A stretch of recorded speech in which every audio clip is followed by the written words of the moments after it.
imbalance of export and trade would be seen via the GDP, and the precious loan would be seen vis-a-vis GDP. The loan that we have in Ethiopia is less than some other African countries. When we look at vis-a-vis the GDP, the pressure now has been quite big. This is in relation with GDP. Like investors, they come up with various questions. They say, is there peace? Do they have clear policies, economic policies, able to buy or purchase commodities? So the corona is there, the conflicts are there. We still manage export change, especially increment, especially gold. But to get 21% increment growth, it's quite huge. The trade balance in foreign and export revenues in vis-a-vis the GDP, as I explained earlier, would be seen vis-a-vis the GDP in 2010 Ethiopian calendar. When we started the reform, export and import imbalance was below zero, negative 14.7, sorry. That was the imbalance, trade imbalance. A year after, it moved to negative 13. Or the difference 1.7%. In 2012, it moved up to negative 10.1. In 2012, and there's a significant difference, huge difference, huge. So with import and export,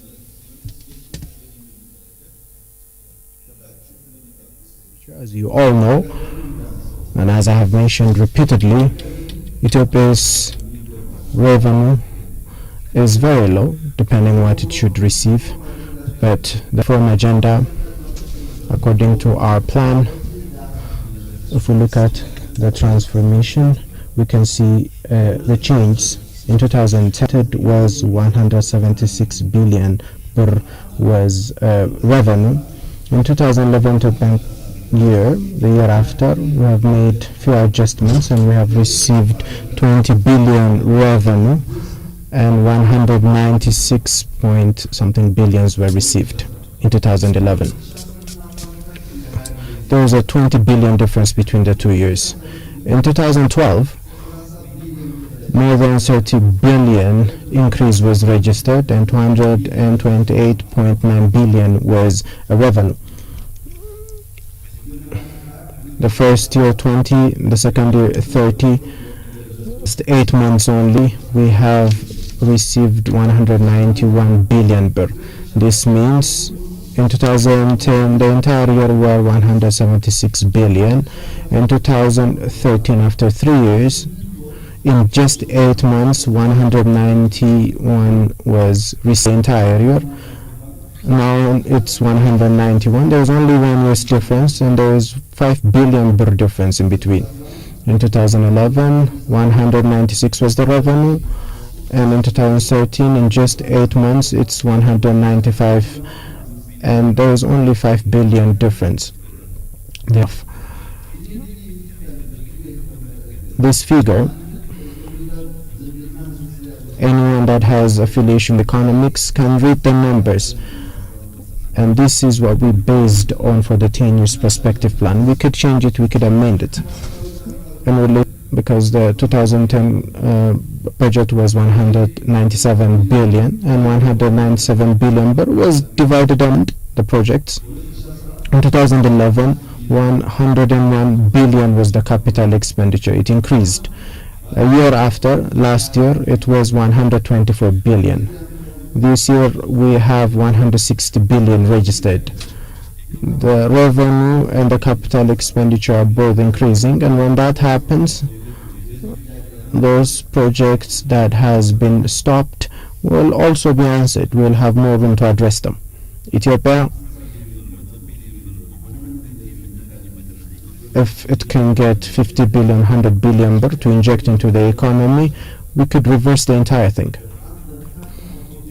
There are several opportunities in Ethiopia, as we have seen, but money is a constraint. We have had problems with loans, as I have mentioned, and the capital we generate within the country is also limited, and we cannot achieve as planned.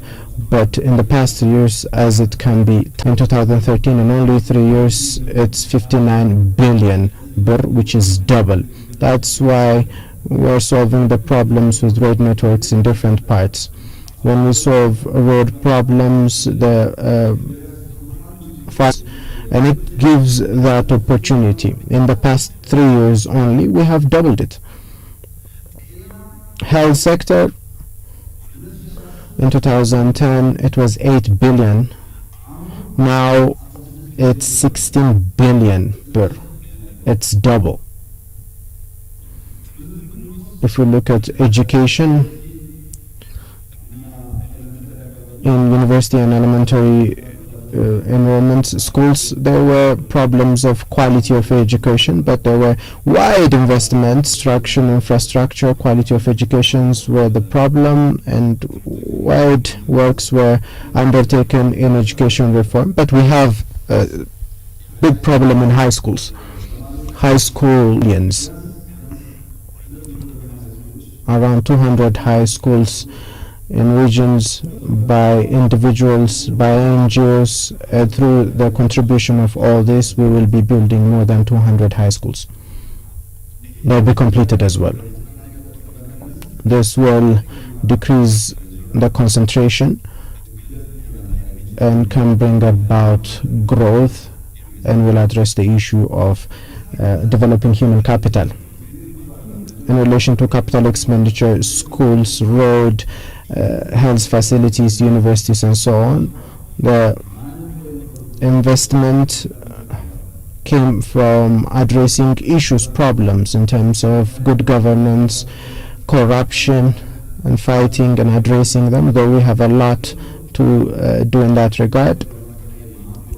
The general macroeconomic development of the country was clearly indicated by that, and the prosperity can be achieved by that, and it has given us a confidence as well. If you have seen in relation to covering loans from the National Bank perspective, understanding the problem of inflation, we have made some adjustments. Loan on loan cannot solve it. There is a collateral damage, so there were efforts in that regard. In the earlier times regarding foreign loan, members of the House raised questions. Those are relevant questions, but let me show you the difference. In 2010, loans were said we should stop them, and we should have restructuring activities so that we can compete with countries in the world, and we have to be able to pay back our loans and to manage. And we started those activities in 2010. 77.6 was the percentage of foreign loan burden. Together with local, it was more than 50, and we said if we receive more loans, it would be difficult for Ethiopia to pay, and countries giving loans refrained from giving loans. In 2011, a year after, we decreased it 6 point something. We haven't completed this year. In only 3 years, from 37.6% to 26.8% was a 10% difference. In this trend, with great macro team was able to create big opportunities in this area, and if we continue like this in the coming 3 years, Ethiopia can be removed from a list of countries that are having higher loan burden and move to the middle level.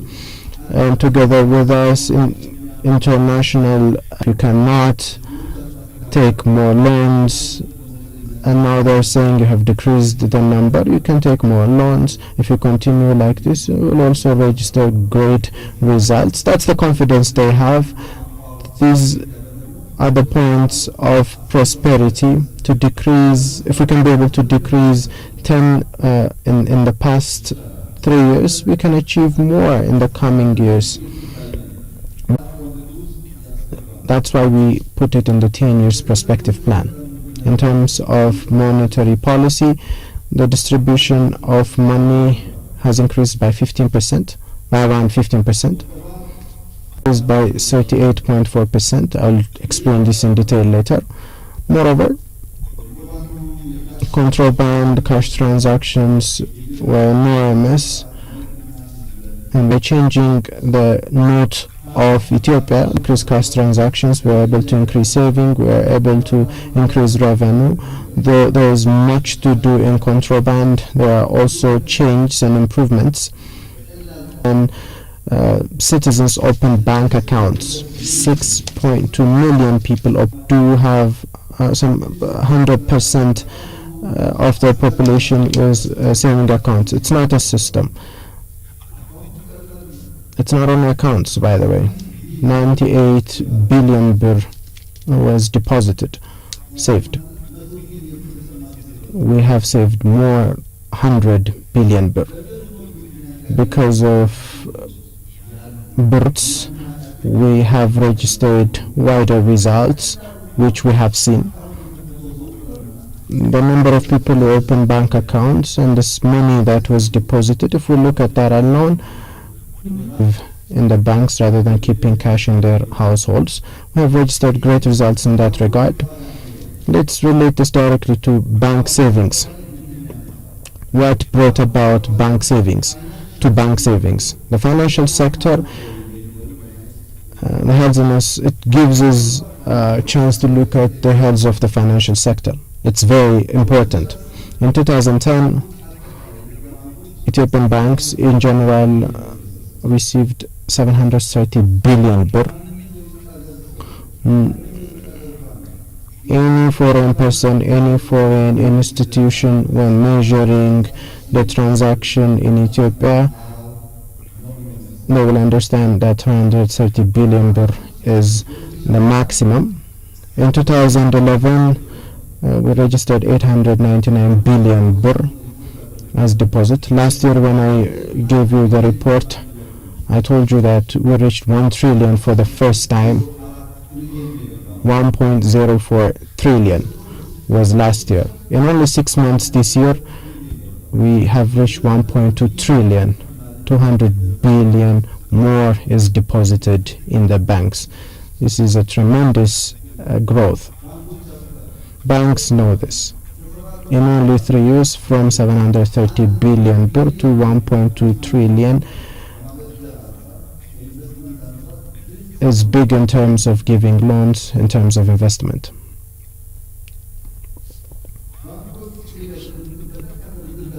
Let's look at the savings directly in relation to loans. As given as a loan by banks, 730 billion is what they have, but 170 billion was given out as a loan. That's not the main thing. Out of 170 billion, the private sector took only 45%. 55% was taken by the government. For those projects we mentioned, 466 billion. Out of this, for the private sector, or 3 p.m., the Bole Road, Mexico Road did not have those congestions with cars, traffic congestions. We have that traffic congestions is not because people are relaxing, rather because the private sector is not only working during the daytime but also at night time. You don't need to be an economist to understand this. You can only look at this is what you can observe by yourself. Where does all these cars come from and this traffic congestion? Foreigners actually ask what's going on here. There's a lot of construction. There are wide works in the country. It doesn't look like you have corona in your country. It's important to take this into consideration. In the past 3 years,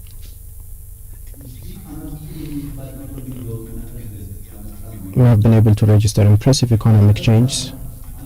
but there are still problems we have not been able to change. Productions increased in prices or decreased. For instance,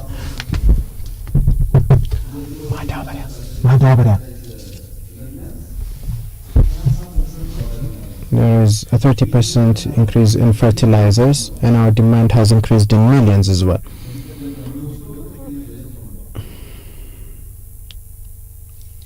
Our demand has increased tremendously also. Another from international perspective. The other one is production. For instance, in fruits, the activities we have started will bear fruit in 3. And there is also a need to work on the logistics to bring productions to cities. As it was mentioned earlier, there are vendors that create artificial problem to 80% of the public. The poor people are 3. 1, food-related expenses. Food-related expenses of the poor people. It varies depending on our income, but on average, people with low income spend more than 54% for food, of their income for food. The second one is rental cost for housing, 16 to 20%. It varies on average, but people with low income spend that much for housing and for rent. So if we add the two, it reaches 80%. Closings solve problems related to food. We can solve issues that take about 60%. And if we work on housing, we can reduce 20% of the challenge. In the past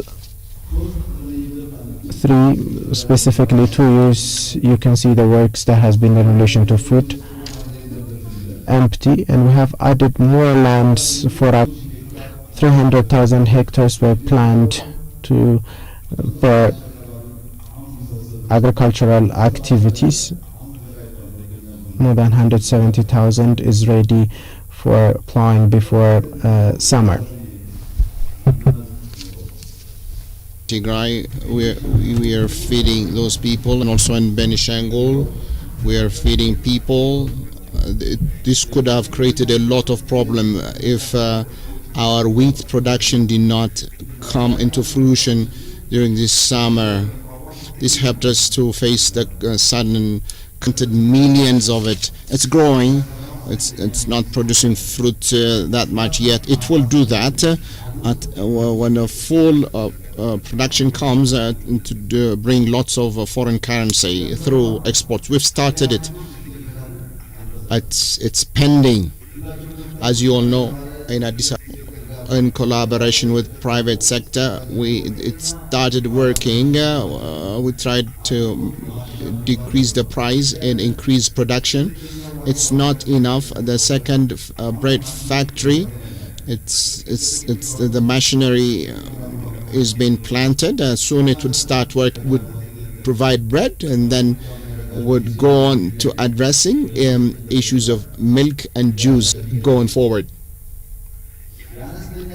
The low-income citizens, if the thing we try to take care of them is to have wheat production, and also create the second factory would commence working within months.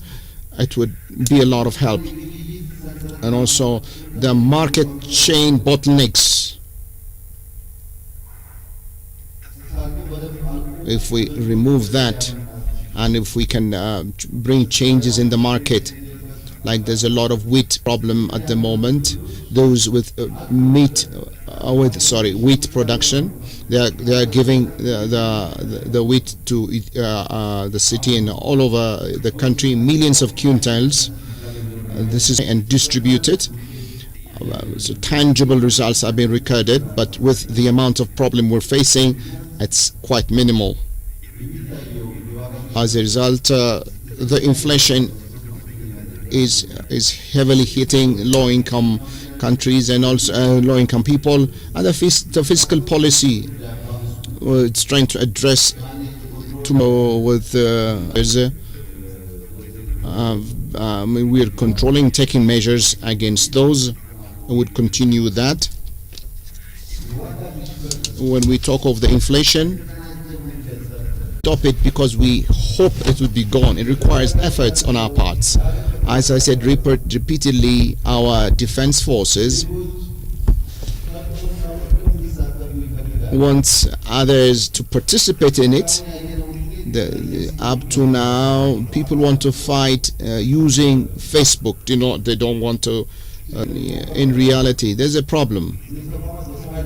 We need to strengthen our defense forces. The young men have to decide to engage in police defense forces. It's very important, and it's our citizens' demands, obligation. 110 million people are here. This should not have been our problem. We need to think. If we do not engage in any work, this would create problems, and if we just say why, it would be quite meaningless. We need to participate. This is not taking place as much as we wanted it. I will go back to it concerning government enterprises. The crises that were in it was heavy. It was an area of theft, huge theft. So leadership, board, organizational system, legal reforms, we were engaged in all these works. And you have approved the amendment law on public enterprises. That was very important. Regulatory institution like telecom, so that it would meet the standards. That requires additional work, and we needed to set up these institutions. After having all these, for instance, telecom, estimation of price, what is it? Its estimation. We employed foreign entities to know its worth, how much it is worth. And also this money had to be seen, and legally it has to be reviewed. I mean, the contract in the past, what was the situation within such things, legal matters and contractual matters in it, haven't completed those works. As you heard last year, more than 300 billion birr loans that pertain government enterprises. We did a restructuring work on that. If we didn't do that, it would kill the banks. The banks would die because they borrowed from loans. If we don't do something about it, the entire economy and the financial sector would collapse. That being the case, if we conduct a sale in a speedy manner, it would create corruption. So we needed to move cautious. As you know, 40% of the share would be on sale, and I believe it would be completed up to. If we hurry, then thieves would destroy everything. But if we do it carefully and in quality, that would these considerations. If we do that, then it would give us the result that we wanted. Just selling it would not be efficient. We need to ensure that. That's why it took a little time. I expect to see changes both in industrial parks and also sugar industries. Similar works are going into these. And this economic plan, the 10-year economic plan, where we started out planning a country as a country, a family as a family, an individual as an individual. If they want, and if we work together to make this a reality, it would be successful. Concerning the plan, I need to thank many people. When we planned like we did in the past, we did not plan from one institution. What we did was from one center. What we did was initially the plan commission was given the task, and every sector was expected to come up with 10 years plan. So the plan commission's plan was seen vis-a-vis the plan that comes from every sector. That's why it took more than a year. There were a lot of discrepancies, as you see, as you remember on GDP. We needed to remind the institutes themselves their own plans, but now the basic plan came from the institutions or the divisions themselves. We didn't stop there. We conducted discussion with all sorts of the community, the academia, the private sector were involved in the discussion, so that it would truly be a domestic or a countrywide plan. This plan, it has a vision of making Ethiopia an example of prosperity in Africa in 10 years. This means food security is there. Now there's enough water for everyone. The GDP has grown to this amount. A country, people under poverty line has decreased. If we can do that, it would be exemplary in Africa. We are currently exemplary in many respects, but that would be a significant example in Africa, like that of Korea and China. It would also include in Africa. If we listen to each other, if in oneness we work together, in 10 years would make Ethiopia an example of prosperity in Africa. I do not have any doubt. And in 30 years,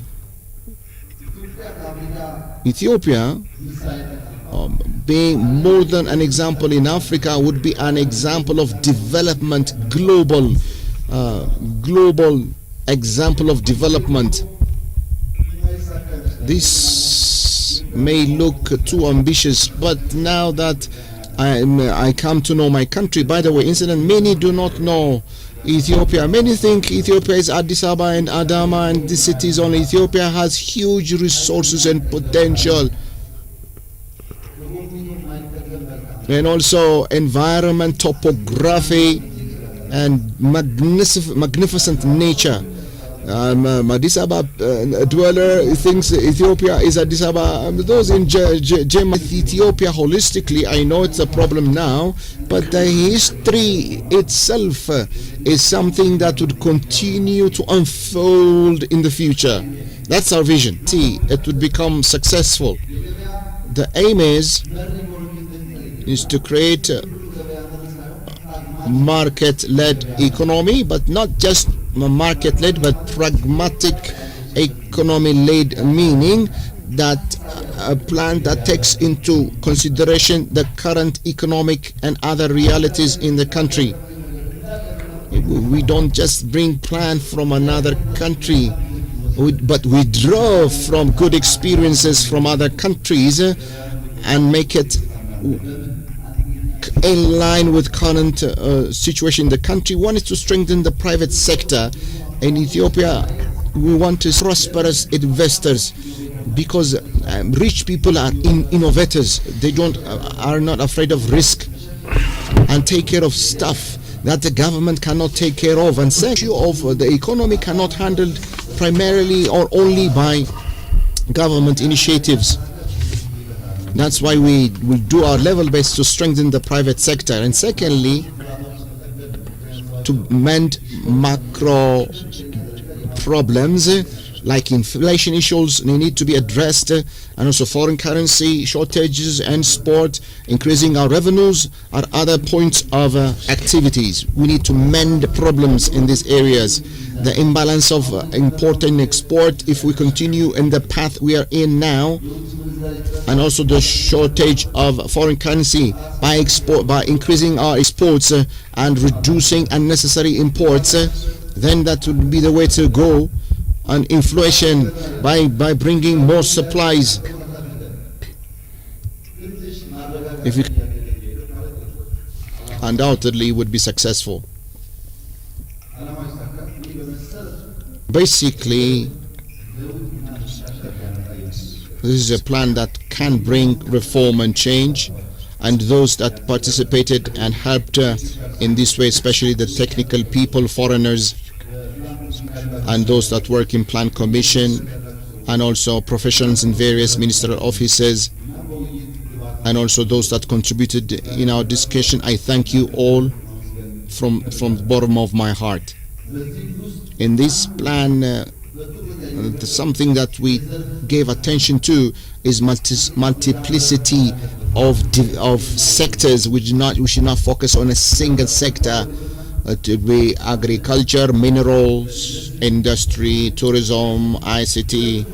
Would in all sectors in a parallel manner. I would give detailed records, and also involving participants, multiplying the participants, not only the government but the private sector, educational intentions in a proper manner. So multiplicity of sectors, multiplicity of participants are there. In addition, multiplicity of those that benefit from the economic development. We should decrease. In general, equitable distribution of wealth must be a reality.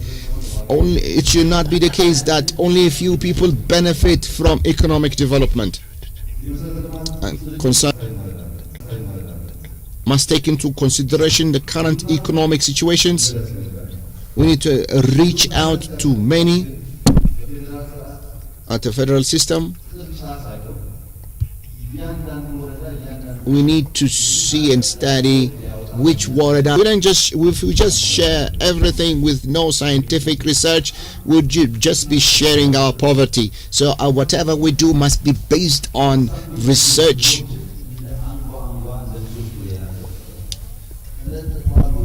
Is it too ambitious? It might look ambitious.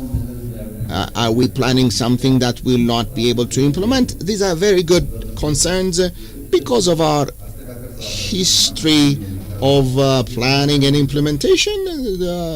It's a genuine concern.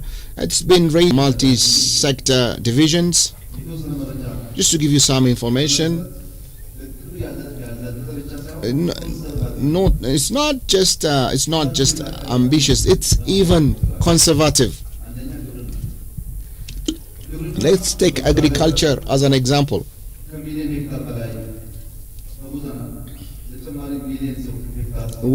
We have involved 1 million hectare in our reform work in a more efficient agricultural system. If we can increase it by 50%, tractors, combiners, fertilizer usage are also involved in this new way of conducting farming.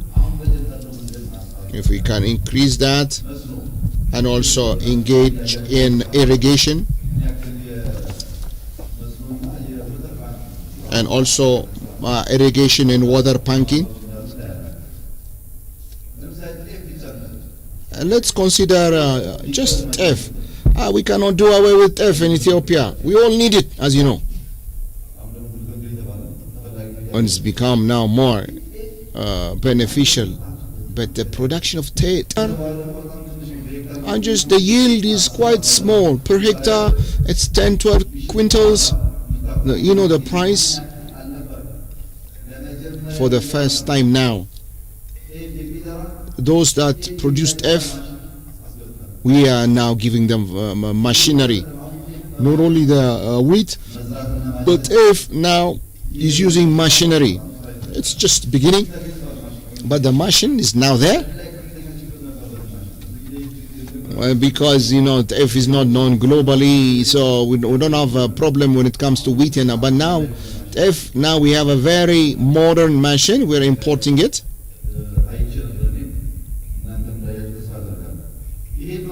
So if we can increase that, apart from adjacent farming, and also if we can work more on summer farming. Farming requires finance. It pumps, irrigation, fertilizers, all sorts of inputs require money. Apart from that, the current Ethiopian youth are not interested in using the oxen to do farming. So we need to employ the mind and the power of the youth. So unless we come up with technology, then the farming could suffer more losses. So if we do that in a mechanized manner, then educated young people would be involved in this sector and imports, fertilizer, quality seeds and machinery. When we broaden that in lowland farming like Somali, Borana, lowland farming, if we expand on the current projects, the indicators are there. The agriculture can grow by 8% annually. If such is the case, they say this cannot happen in every crops. If we bring it down to 5.9, that's what we did. If we engage in lands, if we can manage 5.9 increment, then it's a double increment in agriculture. The indicators indicate at 8, but we brought it back to 5.9. Let's go to industry. Without adding one more factory in the country.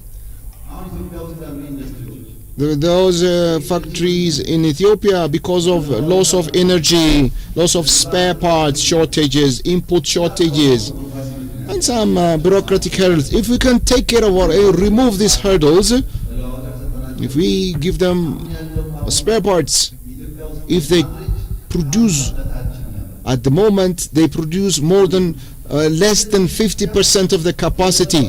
If we move it to 100%, and then industrial product would increase double. If we just remove their bottlenecks, if we can move it to the capacity level, then factory products would double automatically. Let alone other things. Let's focus on cement.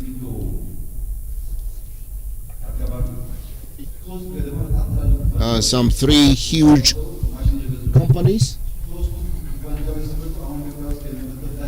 when they start production, the product would increase by double. In other sectors also, more investors are coming, not including these. These are 3 huge investments. But just the current cement factories at the moment, if they can produce maximum, the production would increase double. So the plan is not ambitious. In housing, as you know, there's high-rising buildings are being constructed in Addis Ababa and other cities. As you know, the elections in Africa, they fear it like an army, because we don't know what would transpire, and people say, let's wait and see what would happen during the election. If we can do a successful election, many investors are ready to come in, and this would be a solution to many problems. So agriculture-led industry is one, and let's move on to minerals. Without any radical change, if factories that stop production increase working, and some small factories start working, we've done that, and it is increased by many folds. And potash and lithium and other minerals, huge amount of minerals have been found, studied, location identified. Investors want to invest with no other market problems. If we come up with small changes, minerals would bring huge amount of foreign currency. With the small changes we brought, we could already see great changes and developments. If we work on that, make things better, it would huge changes with tourism. In tourism, as you know, I can talk the whole. But just for some clarity, let's just mention Gorgora. Let's just mention, you include Wanchi, Koisha, Ralta, Awash areas, Afar areas, Gambela areas, Bale. You just give your own estimation. We don't have time in Bahada. Tourists love that place. Water, it can be drunk by cattle, by people. Fish live in it. It can be used for irrigation. Very healthy water. Because of the beautiful scene. What is amazing is when right after Bezawit, where the flows, we are constructing huge bridge, more than 380 meters, more than 40 meters wide. What does it mean? Straight to Bezawit. It's a green lush area with green.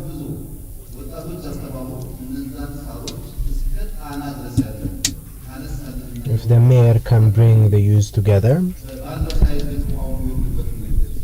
and can work on the river course, it may be possible to decrease the water. We can bring sand beneath the bridge. We have Bezawit, we have this incredible bridge, and we have a beach. This doesn't require the hard currency. It's what we have in our hand. One guest in Bezawit can go to the bridge for taking pictures and can use jet ski and pass to the main Tana. And when reached at Gorgora, we have that project. He can go and see that. If he has the attention, if he has time, if he has the desire. There are impressive monasteries between Tana and Gorgora. Members of the parliament will also contribute Tana with Gondar city. Maximum 20 meters wide road can connect Tana and Gondar. To explain what this means, 1, we can create connection, boat transport between Tana and Gondar, and 2, when you go to Gondar, there is history, there is beauty, but there is lack of water, drinking water. It gives us chance to create artificial lakes. There is high potential for irrigation. Even if we omit that, between Tana and Gondar, if we can be able to plant papaya on the side, it would be beautiful for the ecosystem, for the view, and at the same time for food. Without taking water, we can change Bezawit, we can create a bridge, and we can take away the grass and can put on sand and connect Bezawit to Tana and all the way to Gondar and Gorgora. Which international tourist do you think will not be interested to visit it? And the Semi Mountains, there is asphalt road, there is an airport. So first we have to open our eyes, we have to understand what potential we have. And 2, let's work together. Gondar and Bahardar, after the working on the Semi Mountains, we can easily connect it to Wallo. And this is basically lifting up the north. It already has history, it has infrastructure, and after providing the necessary infrastructures and services, we can make the north a great potential. We need people from Gambela, from Oromia, from different parts of the country to go and make our country is making us admire Mombasa and Dubai. By only doing this project, we can attract more tourists to the region. As you know, tourism is a potential to make change, and if I say that, I don't think you'll have doubt. We're not going to be there as well. But once we get rid of Corona, people will need to take air and want to visit these places. Some foreign countries and also people living in different parts of Africa, when I was trying to invite them to come and invest in our country, they raise impressive things. They say, do you know these things exist? Last time I raised this idea, the Tana water, we can invite people from the Middle East to come and take pictures on the Nile. It's a place where we can invite a lot of people. And I raise this question, do you even know you have this potential, these resources? For us, we have to work on it. It's important for tourists, and we have to know each other as well. If I can go to different areas, I can also mention impressive historical sites. If we can collaborate, we can create miracles in the tourism sector. What's important is working together. Maybe a lot of people in agriculture, energy, and tourism, when we talk about these things, they could say it's possible, but when we say ICT, they will be suspicious whether it can be achieved or not. Regarding ICT, to say a few things, Ethiopia has 2 satellites at the moment in the space. Countries are mentioned in the list of those having satellites. We were not, my names are mentioned. It's not about the region. Also, as an African country that has existence in the space, we should have been a pioneer. We have history related to the space, we have impressive landscape, we have educated people. We should have been a pioneer. However, so that we have 2 satellites in just 2 years. Apart from that, UAVs and drone technologies in the other countries, it has brought about impressive change in supermarkets in different areas to order water from the supermarket, and after placing their address, the supermarket can send those commodities to their houses using a drone. It's coming.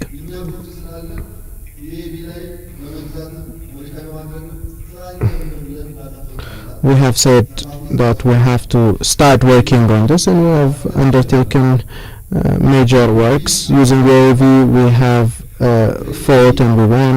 We fought again on.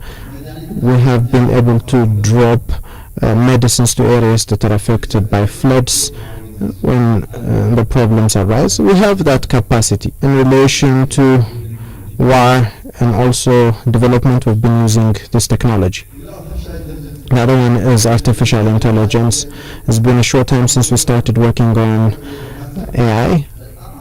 In the health sector and cancer, we are registering it. Moreover, we are introducing our language to machines.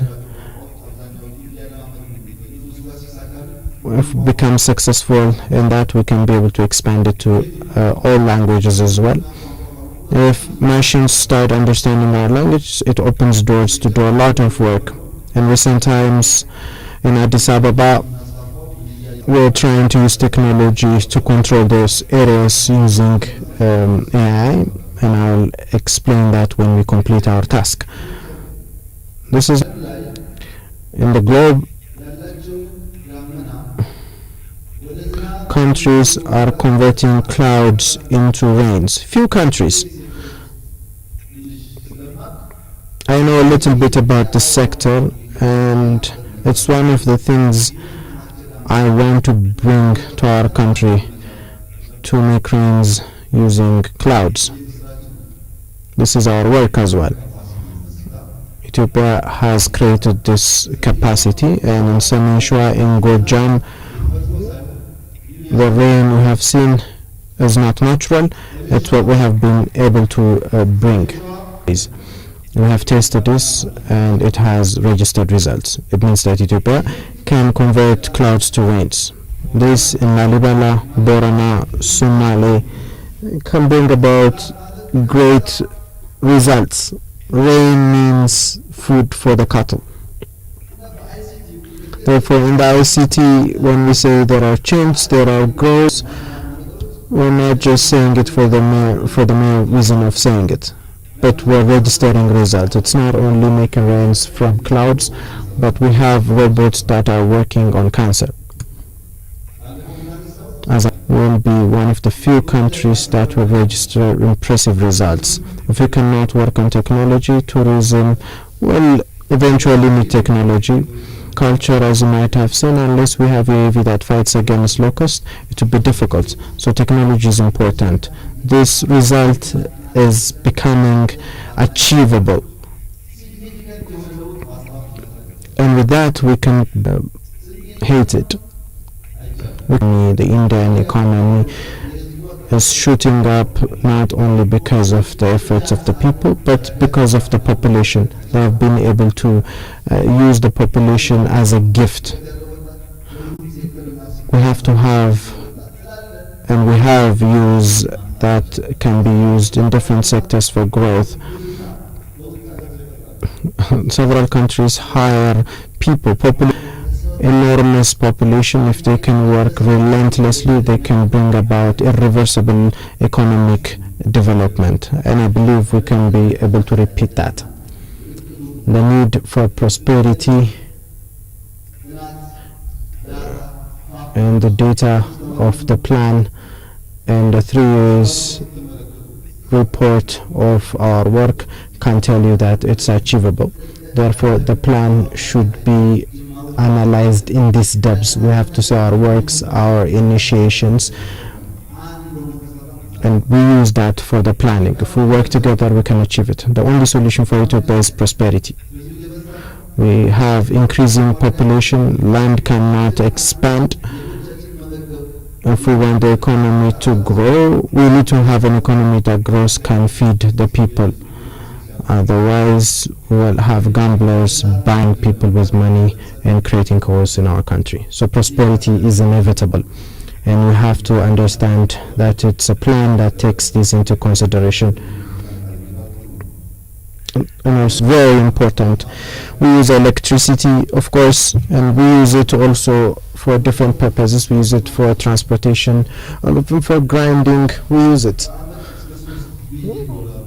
More than $3 billion are spent on fuel.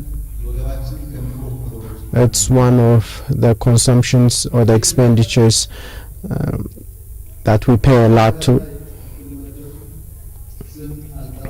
I'll not mention names of countries so they don't take it negatively, but fuel for 67 birr, the other country for 79 birr.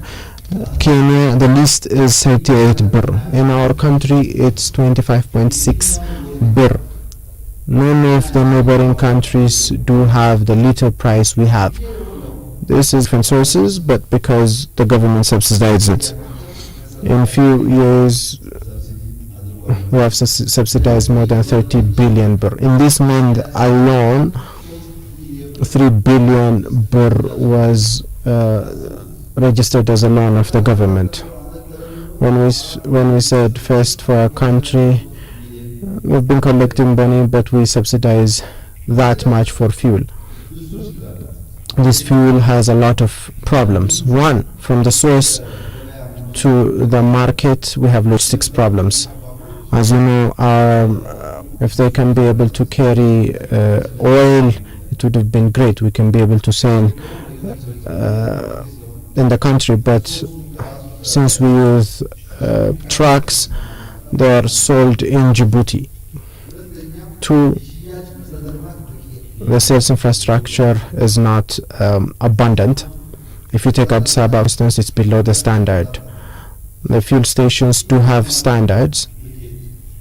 If we can be able to achieve that, if we can be able to solve the logistics problem from the source to the market, notwithstanding the international fuel price is increasing, and if we let it be in our country, it will increase inflation, and for that the government is carrying the load. One thing that should be done in this regard, and we have not been able to achieve, is one, we are subsidizing fuel for the rich. For those, we want to support buses and taxes so they don't increase. But since it's sold at the same price for everyone, the rich also buy it for the same price. So how can we be able to support the poor disregarding the rich? It's definitely a problem. More work needs to be done. We have to find a way, such as coupons, For we cannot create an opportunity for the rich of Ethiopia that they don't find in Kenya. So how can we identify this? Requires research, and we will work on that going forward. Regarding Mercato, the major market has three problems. All three are crimes. The first one is not issuing receipts. The other one is underpricing. A lot of actions are being taken. We have task force in Mercato, Dredwa, Bahar Dar, Jumma, in all places. Traders should respect the law and should follow the formal channel to gain profits, but sometimes we're actually doing that as we speak as well. In relation to southern nations people, in relation to their salaries, as you may remember last year, as I mentioned, the regional and zone politica, it's taking place now. This year, according to the new calculation, revised from the past years, 1.4 billion birr is given to the region outside of the plan, In the tax share, according to the recent calculation, region birr is given to southern people region. It's unique to this year. The subsidy given to regions, or the support given to regions, is increasing. The southern people's region took the money from the farmers, cannot be able to give it back to the federal government. And this year also we're taking loans to provide it for the farmers. But it has been taken by the farmers, by the government, the regional government. The pension securities also are not given back to the federal agency. Has 70 Warada administration, 70 drivers, 70 secretaries. It's nothing for southern people's region. Zones, it has additional zones as well. People talk on social media about these things and go back, but it has no purpose. The chairs, the infrastructure, the furniture they're purchasing, it was taking the money. But the chairs don't solve the problems of SNNPR. It's not only buying it. It would be difficult for evaluation to mention it here, but people are busy with expanding zones and waradas, and it's very low in SNNPR. They are busy with purchasing furnitures. We have to fix that in southern people's nations and nationalities. Decision provided fertilizers with loan for the region. Passing from the region, if we intervene and try to work, you'll still be saying the problems of the region are not solved. Therefore, if we cannot respect the law, if we cannot follow the rule of law, it will be really difficult. Therefore, in the southern people's nations and nationalities region, there are problems, but the challenge is unwanted expenditures. Therefore, we have belief that needs to be changed. The Gibe Road, as you know, we have issues, and it requires a strong bridge, and we don't have a local contractor to build the bridge, and a foreign contractor gave us a price, but it's 277% above what we have planned for it. Can cover 50-kilometer road in different areas or more. For the third time, we're issuing a bid. Around 11 contractors bought the document. We hope it will be completed soon, and we have to understand that there are extraneous factors, but we are committed and we want it to be completed. The bid will be open one of these days, and hopefully we'll be able to start. Of course, there is a budget allocated for it. assessments are on the way. We hope the bid will be open soon. As you know, after roads are allocated with budgets, there are certain analysis that needs to be done, and we have a report that the bidding will be open soon, and we have hope it will start in recent times. Addis Ababa, Hosaina, Arba Minch main roads also stayed for more than 15 years and are damaged, and strong maintenance need to be done, and there is a direction given from the government. The studies are on the way. The bid has been released, so we have to understand that additional works are also being undertaken in that regard. Regarding roads and projects, as I've said earlier, there are promises in different areas, there are inaugurations, you know those, but without having additional roads, completing the roads we have require more than $500 billion to complete what has been started only. So there are different roads that have started, that are being accelerated. Several examples can be mentioned. In Amara region, for instance, there was imbalance of infrastructure development, and all those are addressed in Bale and Western Oromia Bale, also in South Gambela and Somali regions. We've been trying to address wider challenge. We still have problems. One of the problems is the issue of Hosaina fertilizer issue. You know how difficult it is to provide raw materials,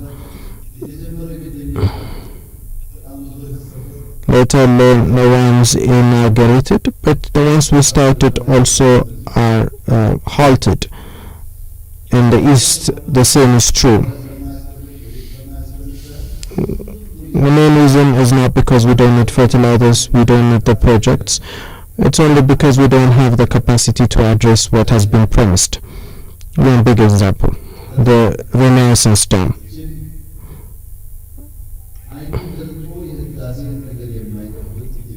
I don't think there is an Ethiopian that's and notwithstanding those pressures,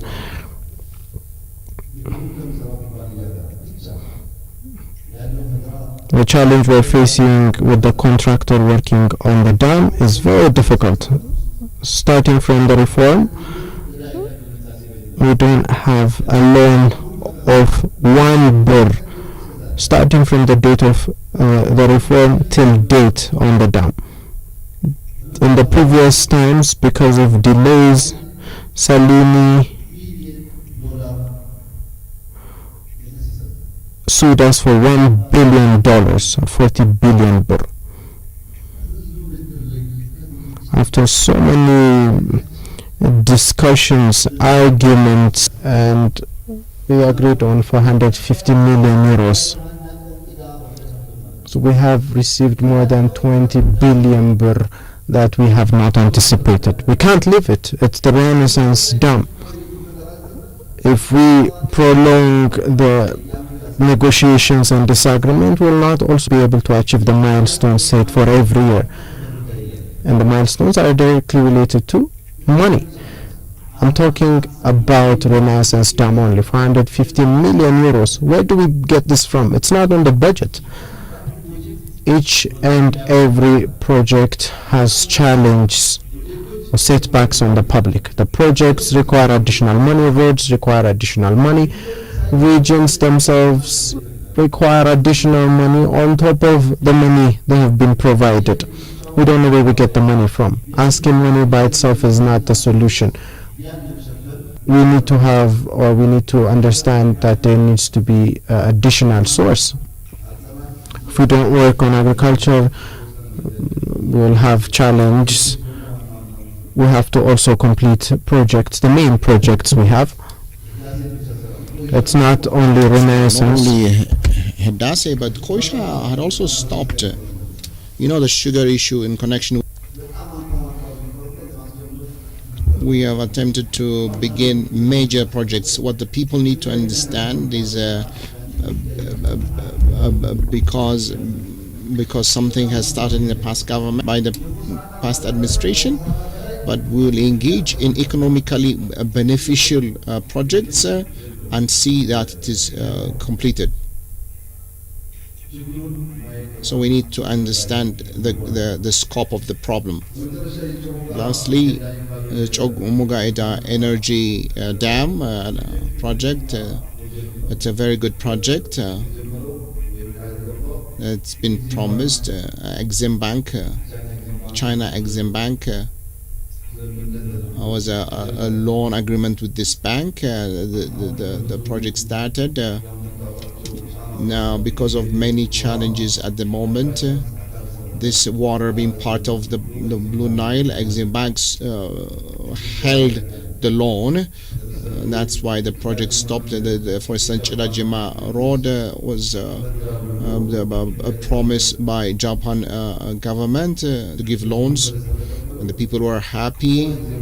After a while, the government of Japan said, "I will not give the loans for this road." We've done a lot of negotiation with one manner. If Exim Bank would release the loan, the province.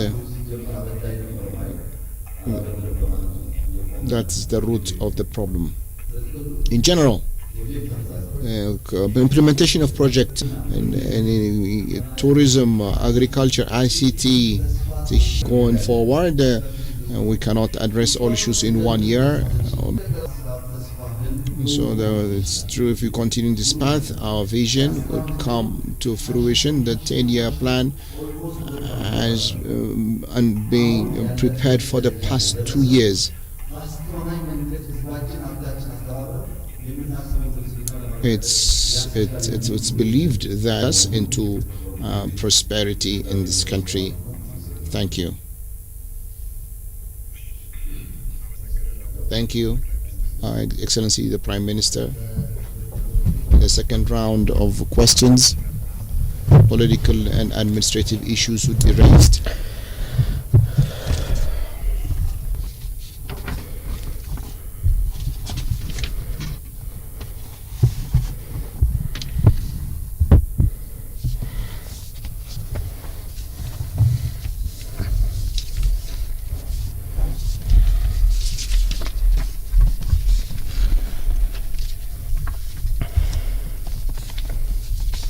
As is known, following the attack on the Northern Division of our Defense Force, however, the expression of the constitutional, economic, human rights of the people in order to make the coming election fair, democratic, independent, participatory, and also increase the political framework of the situation and make it credible. Some opposition parties are putting forward some problems. If you would respond on that. And also in about inflation, you have handled it properly, so I wouldn't want to go into that. Honorable Waziro Gamayanish Nagash.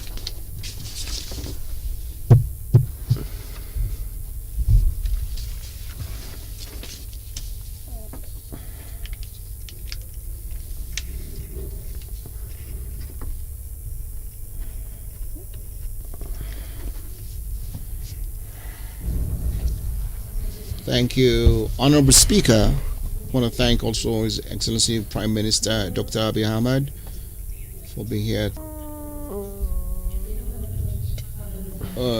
Excellency, you have received a country with lots of complex problems. You're doing a lot of work in bringing Ethiopia out of this complex issue. And today, as yesterday, the majority of Ethiopian people stands with you. I would read my question. The Great Renaissance Dam for us, Ethiopia, is the answer to our age-old cries, a sign of our unity. It's also our beauty in diversity and a sign of our sovereignty. and it has removed the spirit of impossibility. Excellency Prime Minister, the present government has given it a special attention after the reform, and it has gone through a lot of efforts, has been able to overcome challenges and conducted the first round of filling all odds. And this has been a great joy for Ethiopians and those who understood our just cause in the project. On the contrary, our enemies were not. For the mature diplomatic relationship that you gave in this regard.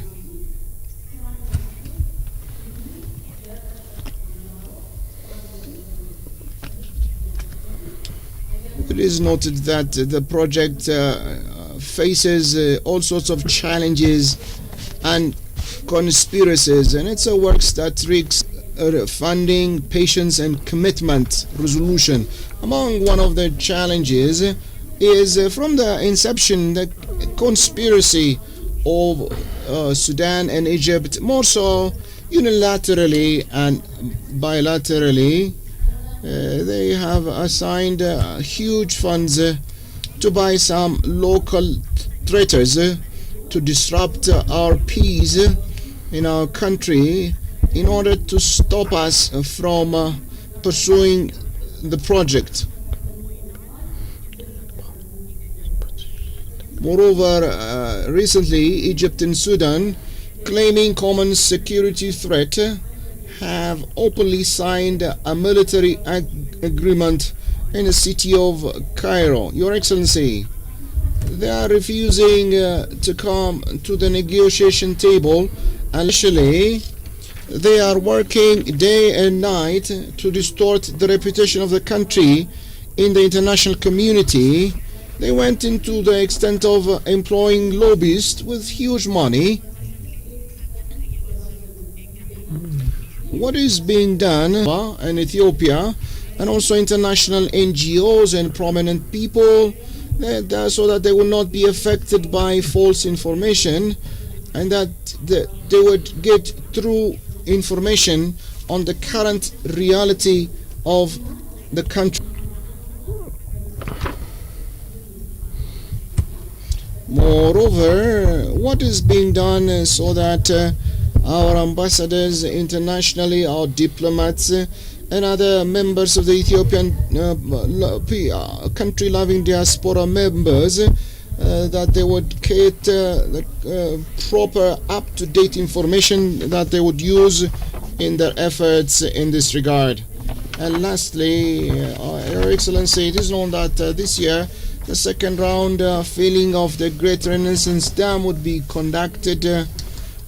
If you would, in this project stands currently, and also what is the responsibility of each citizen, both within and without the country, to see the project completed on time.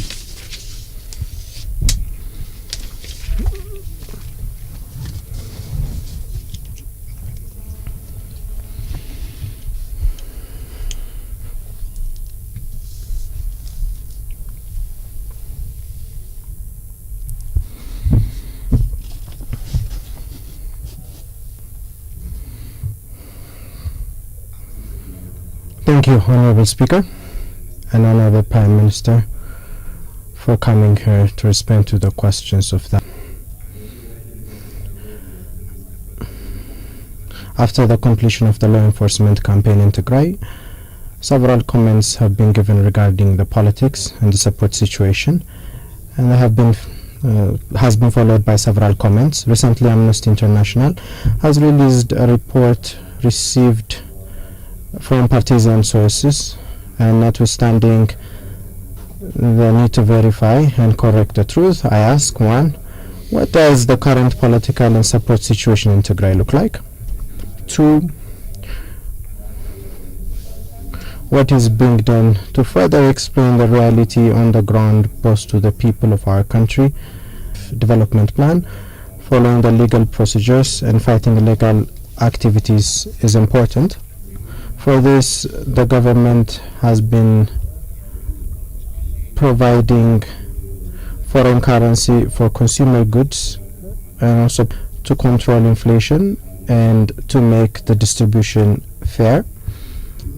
However, fuel, especially benzene, despite the fact that it's coming into the country, and since when that reached depots is sold using jerrycans via contraband, good values are threatened by ethnic border identity oppositions and conflicts, and they are hampering the growth and the democratic process of the country. The oppositions are starters for change. The oppositions we're witnessing in Ethiopia are ones that divides us instead of bringing us together, and filled with negative tensions. The elite to prepare a national historical document that helps to support the national reconciliation. Because of this, given that this complex reality of challenge before you, Honorable Prime Minister, as one that determines the future of our country, and it cannot be attended by individuals and the government alone, and I ask you to give your message of the solution to political parties, religious leaders, and the people in general. Moreover, it has been addressed earlier in Amara region in the two zones, Oromia Special Zone and Oromia. Though the federal government will intervene following the rule of law, the current situation should be or require the intervention of the government so it doesn't leave hatred between the people. Thank you.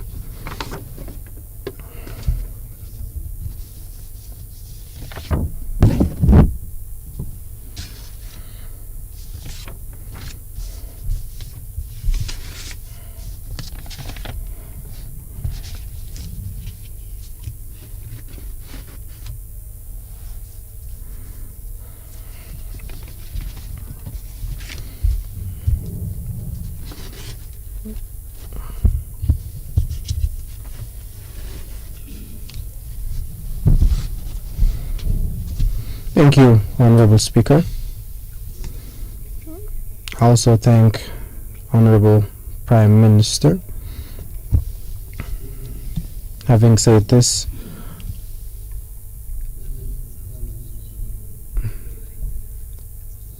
I will raise few points on ideas shared earlier.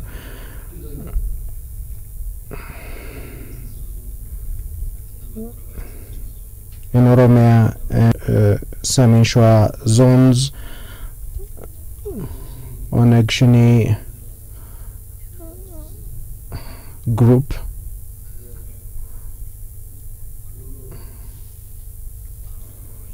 there were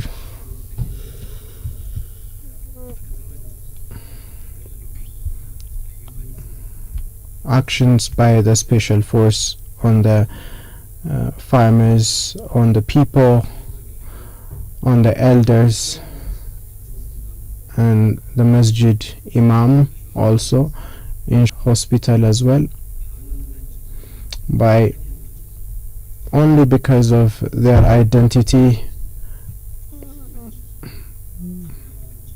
People in the hospitals getting follow-ups are affected. 10 people's bodies have not been removed also from the hospital. They've been denied access to health services and dying in their homes. Junta troops are not denied access to health. Tens of thousands of people and farmers have lost their property, and special affected by the Oromo farmers and the Hamara Special Force. I want to highlight that. The people of Ethiopia should also understand this. With this opportunity, the people of Ethiopia, we want them to understand is creating atrocities in the region, in the area, because of three basic reasons. One, only because they are Oromo. Two, because they are Muslims. And three, because the Amara region extremist groups do have and are sacrificing the Oromo people to achieve their desires. And the people of Ethiopia should understand that it's their serial drama. In this, using this opportunity, the federal government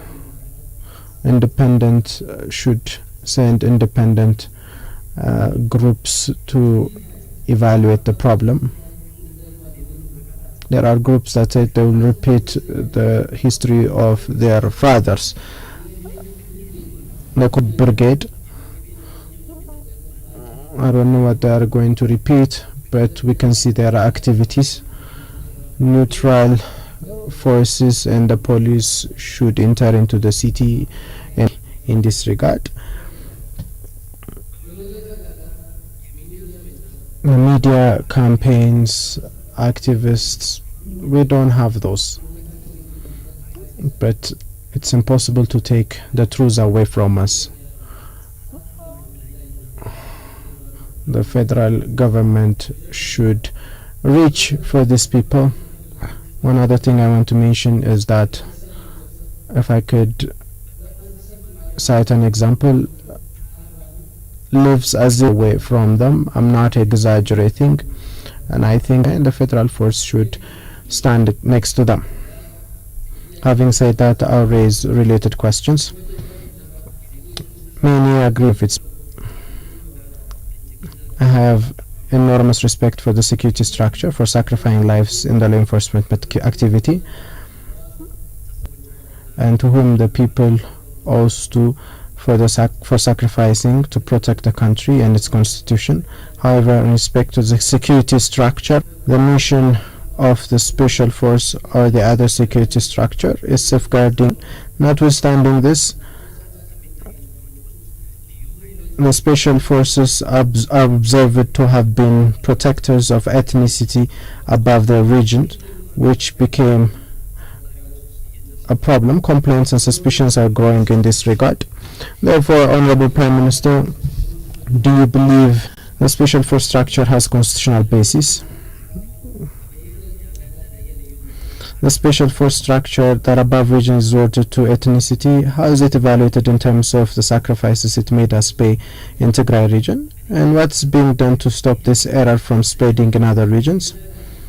And if the force inclines towards ethnicity in their regions, to challenge them on these things and other disagreements generally occurring in regions and nations and nationalities regarding administration demarcations, the arrangement and protection of the special force has been seen to deviate from the constitution. So where is this taking us as a country? If you could elaborate on that. Thank you. Thank you. Next is Weatheros Nakachwagai. Honorable Weatheros Nakachwagai.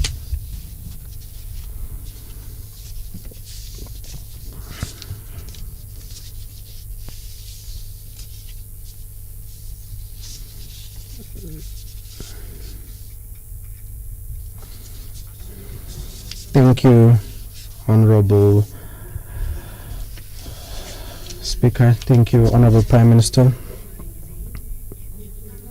Honorable Prime Minister, in this challenging time, you're leading the question in reading as follows. As you of the people, several actions are being taken by the government. Among these, The law enforcement action taken in Tigray region state and Metakel is notable. Following this, unfounded issues are being spread in the people, and in order to verify this, when it was said law enforcement in Tigray and Metakel areas, there are rumors that no work is being done against the violence back to their homes. And how true are these? And also, what is the government doing in these areas at the moment? Thank you. Thank you. Next is Honorable Miss Aminat Andris.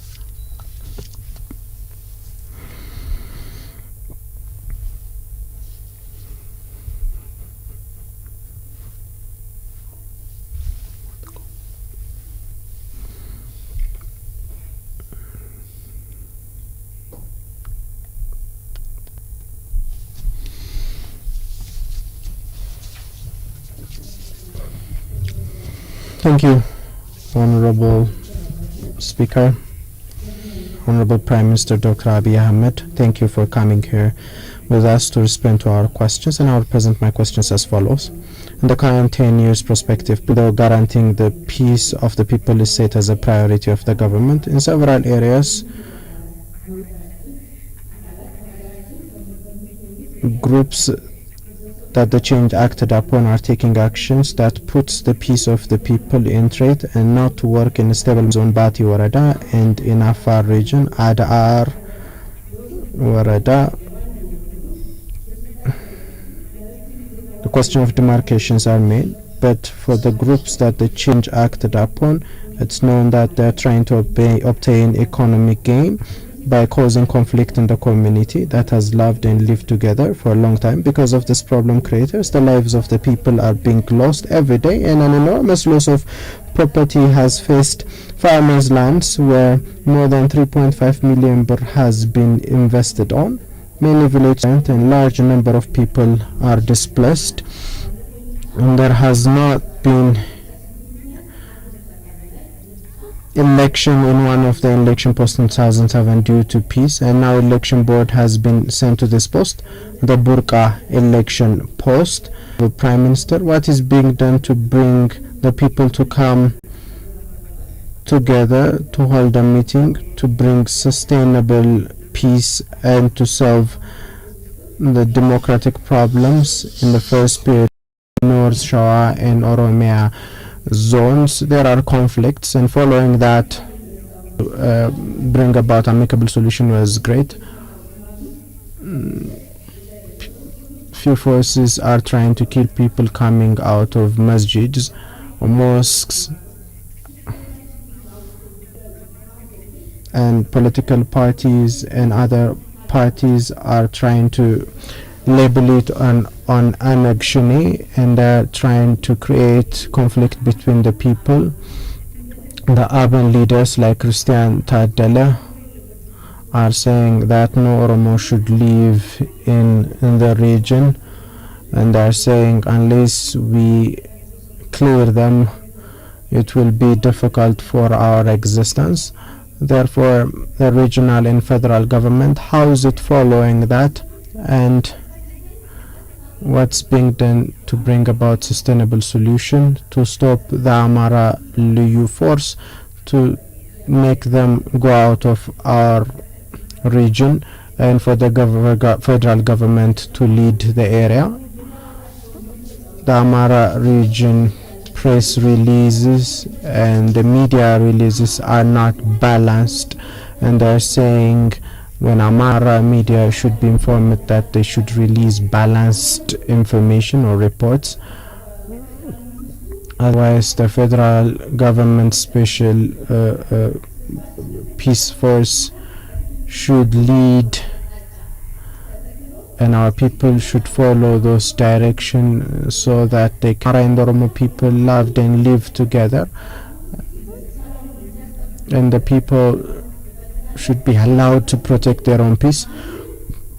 Our zone is voluntarily It has been given to us by our forefathers, by Ethiopians. It's not a land that has been given to us by any group, and the people of Ethiopia should understand that. Thank you.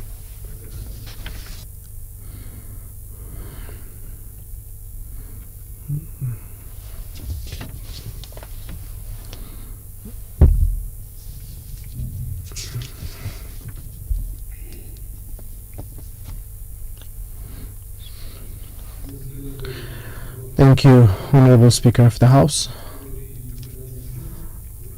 Honorable Prime Minister of Federal Democratic Republic of Ethiopia, Dr. Abiy. Thank you for coming to us to respond to the questions the House will be raising, and I'll present my questions as follows. As it's known, our country, Ethiopia, is a country that has protected sovereignty and borders and has remained as an example of freedom to black people in general. However, by taking advantage of the internal problems, by trespassing our borders, Sudan is one of the neighboring countries that has crossed our borders to force us to get into war. It has taken a lot of land and taken property of farmers. The government is trying to amicably solve this problem, and it's commendable. I especially want to raise, given the policy and the 10 years plan, it's indicated that the country in 2022 will work as a country that will safeguard the benefits of its people and the democratic institution of Africa, as indicated in the plan. However, it has not been indicated in the plan what the country wishes to do regarding the demarcation of borders with bordering countries. Therefore, Honorable Prime Minister, regarding the border demarcation with neighboring countries in the future, given the information I have, there has been good practices in demarcating borders with Kenya. However, if the demarcation with other neighboring countries is not completed, it will be a challenge for the sovereignty of our country going forward. If you could reflect on that. One other comment I want to add personally is that we, the House of People's Representatives of Ethiopia, we're here representing the people of Ethiopia, and what we should communicate to the people, the Amara people in the Amara region, bringing together different nations and nationalities. I don't know how these comments are coming to this house. Whatever we're presenting to this honorable house should. Thank you. Last one is Honorable Miss Walala Siyum.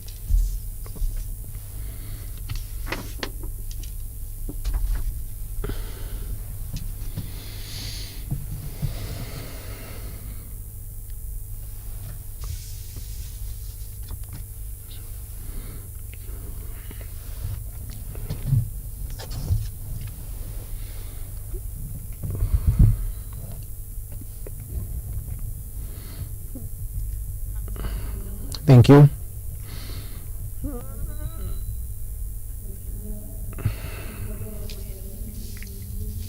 I would like to thank the Honorable Speaker of the House and Honorable as follows. Honorable Prime Minister, for the sovereignty of one country, election has a paramount benefit. It's mainly the task of transforming a country. For this purpose, in order to make the election totally fair, peaceful and trusted, the government and the relevant body. However, there are indications that there are groups that are working to create instability of our country, especially crops and goods recent times. Therefore, for this national election to complete in a peaceful manner. Peace should start from individuals to bring about peace pre, during and post-election. Therefore, all political parties should prioritize. And therefore, Honorable Prime Minister, in this regard, please elaborate on how the public should play its role as a message to the people of Ethiopia and opposition parties and concerned bodies. On the sixth national election, there are several problems related to peace in the execution of election, and the National Election Board verified that it is not favorable to conduct election campaigns and the election itself. We understand that back peace and tangible results are being registered. However, unless the peace of these areas are completely free from threats, the HPR and regional parliament elections cannot be undertaken. And therefore, what are the directions given by the government regarding the people's representations in these areas if those elections cannot be held? Finally, all of us should free from ethnicity and local mentality. I thank you very much. God bless Ethiopia. Thank you. Let's have a minute's heartbreak.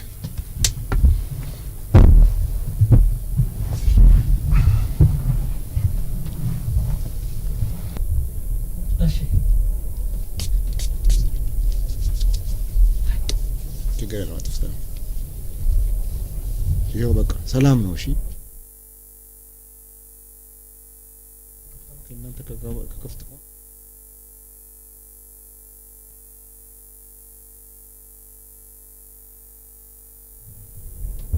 remaining what remains should be no I see no